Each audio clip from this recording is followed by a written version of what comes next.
Dragon Ball Xenoverse is the latest in a long line of video game retellings of Akira Toriyama's classic works, but instead of the tried and true methods of retelling the story of Goku and his friends, Bandai Namco decided to shake things up in many ways. In some ways this is giving the fans what they wanted, but in others maybe the fans don't know exactly what they want.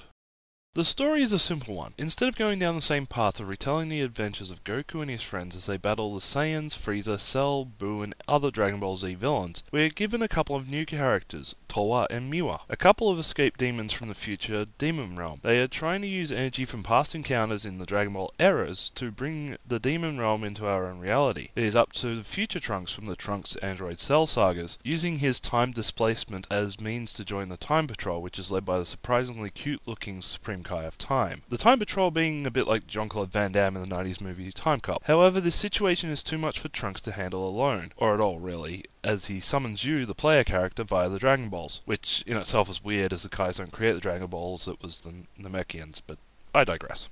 This is where you, the player, comes into things. You get to choose from 5 different races. Margin, who represents Buu, Saiyans, Vegeta, Goku, etc., humans, us, Namekians, Piccolo, or the badly named Frieza race. Now, this could have been the perfect time for Bandai Namco to reach out to Akira Toriyama and finally get this race named, but it looks like that would have been a bit too much work, so we're still going to be left with fan theories. As you can see, then you get to go through your character customization. I picked the female Saiyan mainly because I've always been a huge supporter of the idea that females can go Super Saiyan and above, and this is the only way I'm going to get to see it outside of fan art. Customization options are limited, but voice selection is awesome. While I'm a bit of a purist and went Japanese audio for my playthrough, the English selection is also excellent. For a good laugh, try the English male voice 8 for a nice surprise.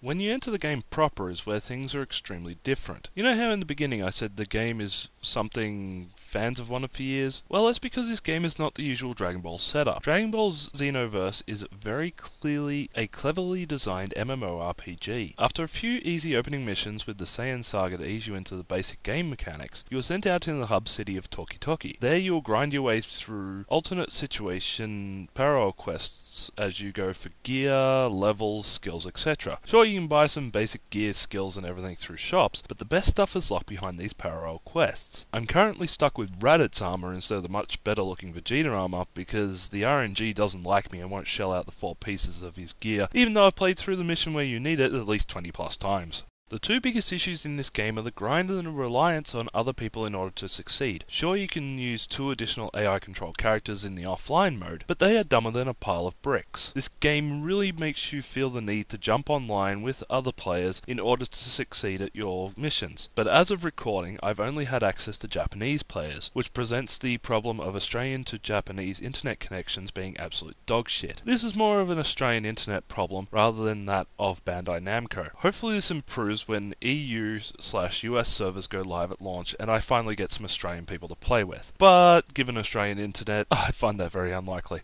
The reason I mention the grind is that the main story is 100% solo based, so not only are you stuck with your dumb as brick AI characters, but you're facing off against characters who can jump levels between segments. This got extremely frustrating when I'm a level 19 character facing off against a level 20 first form Frieza, who then jumps to a level 25 final form Frieza in the very same fight. This resulted in me getting my ass stomped so suddenly that I almost threw my controller against the screen in frustration, so I have to go back and grind the same set of parallel missions over and over again until I reach the right level requirements, which is stupid. A lucky bonus that relying upon these parallel quests bring, besides gear, skills, etc., are the bonus objectives, such as triggering other characters that would not normally appear in the scene to actually appear and fight against, to things like beating the level in a specific time, or have a specific health level by the end of the level. While this adds some replayability to the parallel quests, the excitement it brings only lasts for a little while before the boredom of grinding kicks in again. All in all, this is a good attempt at rejuvenating a very tired storytelling formula. The MMO styling is both a strength and a weakness to this game. The gameplay is very basic, but it's perfect for what the developer was looking to achieve. However, deep down this is still an MMO. It reminds me of Final Fantasy XII in a lot of aspects, which is not exactly a good thing. But I can forgive it because I'm enjoying seeing a new way to tell the story and the inclusion of new characters in a 30-year-old Dragon Ball canon. There is DLC planned, which includes more parallel quest storyline characters and costumes. While nothing has been confirmed detail-wise, I'm hoping for a bit more movie-based stuff,